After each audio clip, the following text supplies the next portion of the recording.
श्रोतेहो, आता आपण ऐकणार आहात सांगली जिल्ह्याचं वार्तापत्र.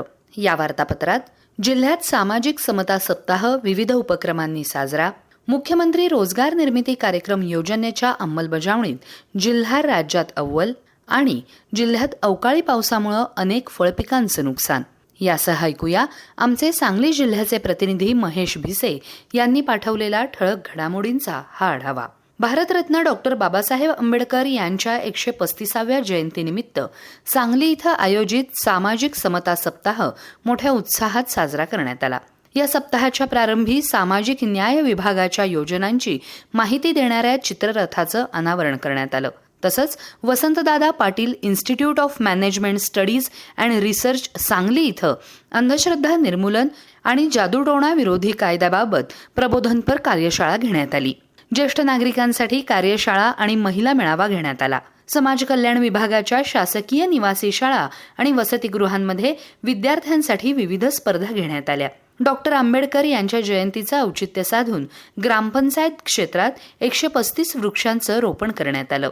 सांगली जिल्ह्याच्या जिल्हाधिकारीपदी डॉक्टर मैनाक घोष, पोलीस अधीक्षकपदी तुषार दोशी आणि सांगली, मिरज आणि कुपवाड शहर महापालिका आयुक्तपदी संजिता महापात्र यांनी पदभार स्वीकारला. पुण्यश्लोक अहिल्यादेवी होळकर जलव्यवस्थापन कृती पंधरवडा 2026चं आयोजन सांगली पाटबंधारे मंडळाच्या वतीनं करण्यात आलं होतं. यावेळी बोलताना जिल्हाधिकारी डॉक्टर मैनाक घोष म्हणाले की पाणी ही मर्यादित संपत्ती आहे, ती आपण नव्यानं निर्माण करू शकत नाही. या भागातील नद्या बारमाही नाहीत, पावसाच्या पाण्यानं त्या प्रवाहित होतात. त्यामुळे जलपुनर्भरण करणं अत्यंत आवश्यक असून यासाठी पुण्यश्लोक अहिल्यादेवी होळकर जलव्यवस्थापन कृती पंधरवड्यात जास्तीत जास्त जनजागृती करा असं आवाहन जिल्हाधिकाऱ्यांनी केलं. सांगली जिल्हा परिषदेच्या विविध विभागाच्या सभापती पदाच्या निवडी बिनविरोध पार पडल्या.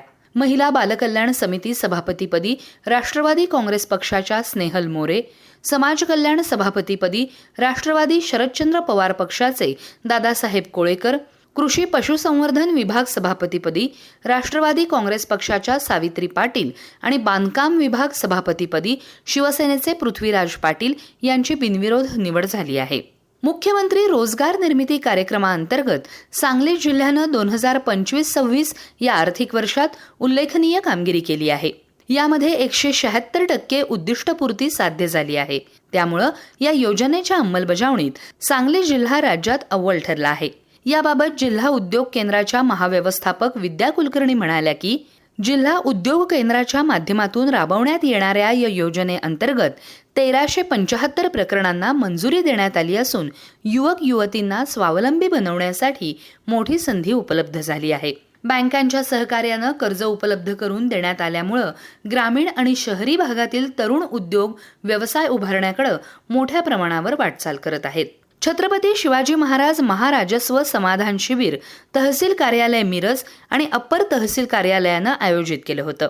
या शिबिरात विविध विभागांच्या विविध योजनांची माहिती देणारे 22 स्टॉल्स उभारण्यात आले होते. या प्रत्येक स्टॉलला भेट देऊन महसूल मंत्री चंद्रशेखर बावनकुळे यांनी नागरिकांशी थेट संवाद साधला.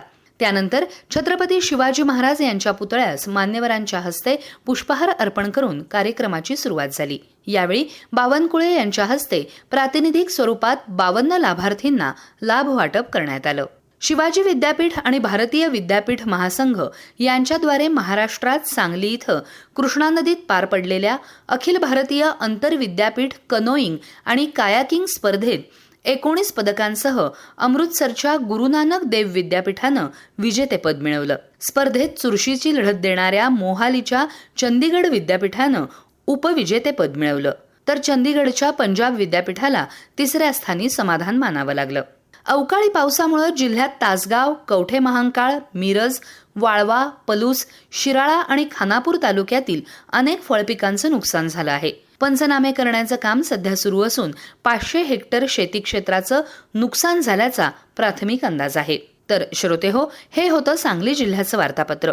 सांगली जिल्ह्याचे प्रतिनिधी महेश भिसे यांनी पाठवलेली माहिती आत्ताच आपण ऐकलीत. वाचन केलं होतं पूजा दीक्षित यांनी. हा कार्यक्रम आकाशवाणी पुणे केंद्राच्या प्रादेशिक वृत्त विभागानं सादर केला.